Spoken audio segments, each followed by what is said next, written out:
There's a lot of people who do things these days like 75 hard, just something to give them a challenge for like months at a time. Yep. When you go through SEAL training, obviously it's bringing out a lot of those dormant attributes, the things about yourself that you don't know are actually very valuable assets, and how resilient and adaptable you might be.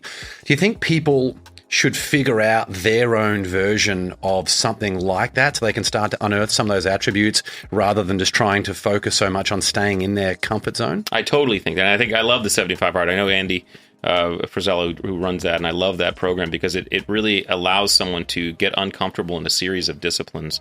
And I think that's absolutely essential for people to begin to grow. You have to step out of our comfort zone. Listen, growth is uncomfortable. You can't grow without being comfortable. It's a prerequisite. And so anything that allows you discomfort is going to help you grow, regardless of what it is. And so I would always encourage someone to look at those things that make you uncomfortable and practice that. In fact, it's funny you should say that. I was just talking to a young man who's in college right now. He's an ROTC, a Navy ROTC, and he wants to be a SEAL. He's an aspiring SEAL.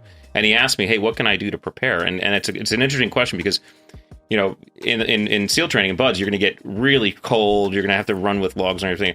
Cold is usually the worst. Cold is what gets most people. And so a lot of aspiring BUDS candidates, and maybe even folks who think who are past their prime and they wish they could have been SEALs, they wonder if they could do it, will expose themselves to cold over and over again to see, well, maybe I can get used to the cold. You'll never get used to the cold. And one of my buddies says it's like practicing getting kicked in the balls. So you're going to get kicked in the balls anyway. You might as well not practice it, right? But what I did tell him was, hey, practice doing things that are uncomfortable. And that it could be anything. It could be that girl you've wanted to talk to and you've been nervous. Go up and talk to her, right? That's you're stepping into uncomfort, to discomfort. You're stepping into to challenge. And I think those are, anytime you can pick something to do, you're going to exercise that muscle.